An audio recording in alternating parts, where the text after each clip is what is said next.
ሰላም ሰላም፣ ውድና የተከበራችሁ የቻናሌ ቤተሰቦች እንዴት ናችሁ? ደህና ናችሁ? ሰላማችሁ ብዛ በያላችሁበት የዓለም ዳርቻ። እንኳን ደህና መጣችሁ ወደዚህ ቻናል። ለቻናሉም አዲስ ከሆናችሁ ቤተሰብ ሁኑ ስል በትህትና ጠይቃለሁ ማለት ነው። እንግዲህ ያው በነገራችን ላይ አረብ ሀገር የምትገኙ ልጆች ብርድ ገብቷል ምናምን፣ በቃ በጣም ኃይለኛ ብርድ አለ። አለባበሴን ራሱ እያያችሁት ነው ማለት ነው። በዚሁ አጋጣሚ ወደ ሌላ ወሬ ከመግባቴ በፊት ራሳችሁን ጠብቁ። እውነት ለመናገር ብዙዎቻችን ራሳችን እየጠበቅን አይደለም ማለት ነው።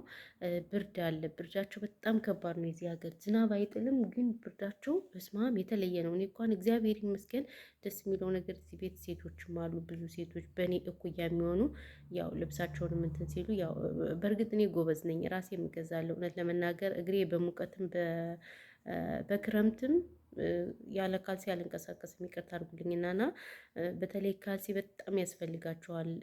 ክሎሮክ ዲዩተን የተለያየ ነገር ስለሚደፉበት እግራችሁ ይነቃል። እኔ ብዙ ቤት እሄዳለሁ አያቸዋለሁ። በተለይ ለአዲስ ሰራተኞች በጣም ከባድ ነው ያለው ነገር ማለት ነው። ስለማያውቁ ምንም ስለማይሉም፣ ግን ነባሮች ራሱ እነሱ ባይገዙላችሁ እንኳን ልብስ ራሳችሁ እየገዛችሁ ተጠቀሙ። እውነቴን ነው የምላችሁ። እኛ ሁሌ በምንኖረው ለሰው እንጂ ለራሳችን አንድም ቀን ኖረን አናውቅም። አንዚውም እኛ እኛ የምናደርግላቸው ሰዎች ናቸው መልሰው የሚጎዱን።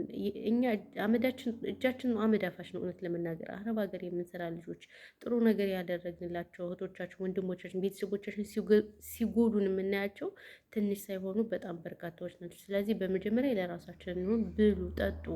በእውነቱ ከሆነ ማለት ነው። አሁን እየበላችሁ እየጠጣችሁ ስሩ። እውነቴን ነው የምላችሁ። አትጨናነቁ፣ አታስቡ። ምንም አስብንም አላሰብንም ይኸው እንደኔ ማዲያት ከመወጣት ውጭ ምንም የምታደርጉት ነገር የለም ማለት ነው። ስለዚህ ራሳችሁን እየጠበቃችሁ ሰው እንግዲህ ወደ ገድለው ሲሄድ ያው ዛሬ እውነት ለመናገር በጣም በሚያሳዝን ቪዲዮ እንግዲህ ነው የመጣሁት ማለት ነው። እሱም ያው አይታችሁታል፣ ብዙዎችም አይታችኋታል። ግን እኔም የራሴን ሀሳብ አስተያየት ልስጥበት ብዬ ነው ማለት ነው። በጣም ስወዛገብበት ያደርኩት ምናምን በቃ ሁሌ የምንሰማው ነገር እውነት ለመናገር አንድም ቀን ጥሩ ቀን ሰምተን አናውቅም። ሁሌ ሀዘን፣ ሁሌ ጭንቀት። በቃ የሀገራችንማ ትተነዋል። የሀገራችን መገደል፣ የሀገራችን ሰው እንትን ማለት ኦልሬዲ ፋሽን ነው ብለን ትተነዋል። ግን ደግሞ ይህ ሁሉ መከራ በቃ ከኢትዮጵያ ወደ ስደት ተከትሎን መጥቶ አሁንም ቢሆን እየተሰቃየን ያለ ነው ማለት ነው። እና እንግዲህ እህታችን በነገራችን ላይ ለዚህ ሁሉ መከራ የኢትዮጵያዎች ኤጀንሲዎች ናቸው ተጠያቂ የሚሆኑት።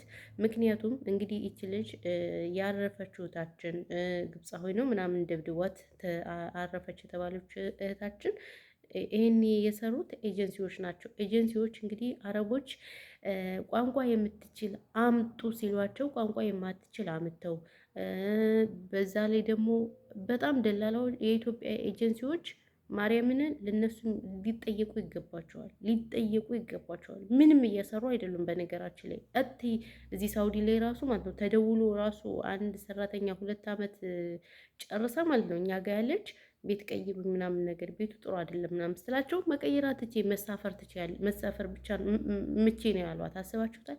ሌላ ሀገር ኤጀንሲ ግን በጣም ነው ደስ የሚሉት።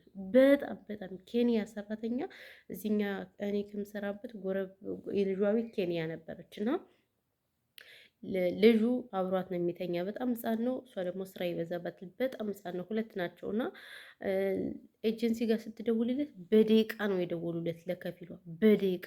ከዛ ምንድን ነው ያላት?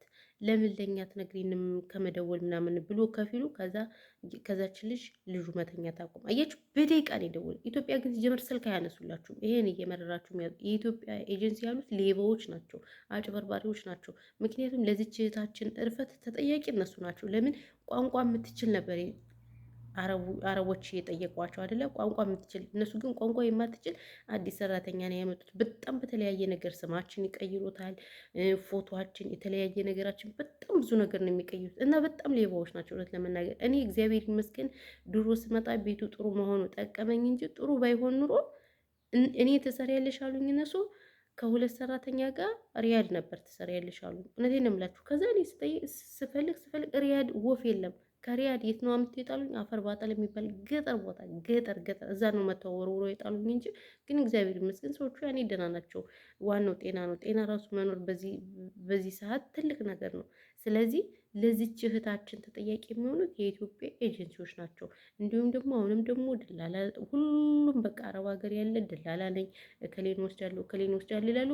ከስንት ብር የበለጠ ከ100 ሺህ ብር የበለጠ ይቀበሉና ያ ቤት ጥሩ ካልሆነ ሰዎቹ መጥፎ ከሆኑ ለመቀየር እነርሱ ተጠያቂ አይደሉም። ሲጀምር ስልክ የማይመልሱ ወይ ትሳፈር ነው የሚሉ ያልሆነ መልስ ነው የሚመልሱት። ነገር ግን ብር እስከሚበሉ ድረስ ማር ቅቤ ነው የሚሆኑት። እና ይሄ ነገር እስከ መቼ ነው? እኔን ነው የምላችሁ። እኔ በጣም ነው ያዘንኩት። አስባችሁታል?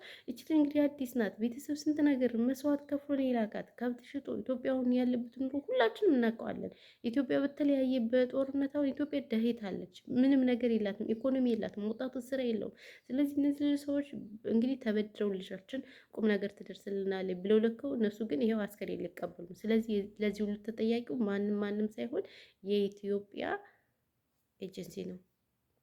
ለዚህ ሁሉ ግፍ እነሱ ናቸው ተጠያቂ የሚሆኑት እንጂ ማንም ተጠያቂ ሊሆን አይችልም። እኔ በእውነቱ በጣም አዝኛለሁ። እኔ እንጃ በጣም ያሳዝናል። በጣም የምናየው ነገር በቃ ከነገ ነገ ከዛሬ ዛሬ በቃ የሚሰቀጥጥ የሚያስጠላ በቃ በጣም ሸሸሸሽ ያለ ነገር ነው የምናየው። እውነቴን ነው የምላችሁና እኔ አላቅም በዚህ ልክ የሰው ጭካኔ ማለት ይሄ ሰውየው ራሱ ምን አምጭ ብሎ ነው እንደዚህ ልጅቱን ያደረጋት? ካልፈለገ ቋንቋ ካልቻለች መቀየር መብቷ ነው።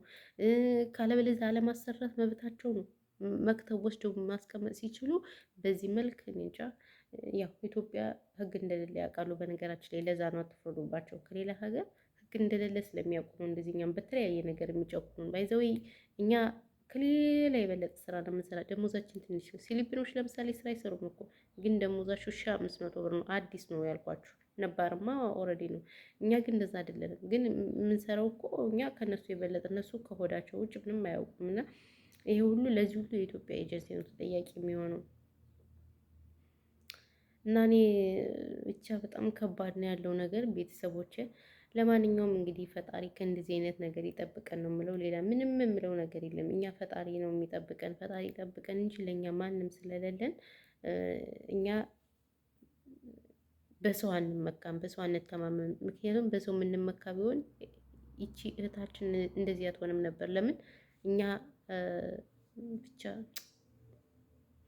ያለው ነገር በጣም ያሳዝናል። በእውነቱ ከሆነ ፈጣሪ ብቻ በቃ ይበለን ነው ብዬ የምለው። ሌላ ግን ምንም የምለው ነገር የለም። ቤተሰቦች እኔ በቃ ማውራው ራሱ ነው የጠፋብኝ፣ ቃላት ራሱ የለኝም። እግዚአብሔር እንግዲህ ይቺ ልጃችን እንግዲህ ፈጣሪ በአጸደ ገነት ያኑራት ነው የምንል። መቼም እኛ ሁሌ ነፍስ ይማር ማለት እንግዲህ ለምደነዋል ወይም ፋሽን አድርገዋል ማለት ነው። ያው እጅግ በጣም ያሳዝናል። የምናየው እና የምንሰማው ሁሉ ማርያምን በስመ አብ ወወልድ ወመንፈስ ቅዱስ አሐዱ አምላክ። ቅርታ ውዶቼ እና እንግዲህ ሌላ ብዙ ወሬ ያላወራባችሁ ይህን ያህል ካወራው ይበቃኛል። ለማንኛውም ለምናደርገው ነገር ለሁሉም ነገር ጥንቃቄ ልናደርግ ይገባል። በተረፈ ግን ሁላችሁንም እጅግ በጣም ነው የማመሰግነው። እንግዲህ ዛሬ እንደ በርዶኛል ምናምን አያችሁ ምን እንደምመስልበት ምናምን። እኔ እዚሁ እንደዚህ ሆንኩት። ኢትዮጵያ ሲሄድማ ድራሽን የሚጠፋ እከሌ ጠቆረች እከሌ ከሳች ምናምን እላለሁ እንጂ እኔማ ይብስብኛል። እርግጠኛ ነኝ። ያስባችሁታል ምን እንደምመስል እዚህ ራሱ ይውብ ነው። አልተመቸኝም እኮ ማርያምን አሮጌት ነው የምመስል። አቤት እና ለዛ ነው። ለማንኛውም ሰላማችሁ ብዙ ስትረፍረፍ ይበልልኝ። እንዴት አያችሁት ፎቶ? ዛሬ ደግሞ አምሮብኛል፣ አምሮብሻል፣ አምሮብሻል፣ አምሮብሻል፣ አምሮብሻል፣ አምሮብሻል። ስራ ትቶ አሁን ዘፈን ምን ይባላል? ጎበዝ ፈጣሪ ትዕግስት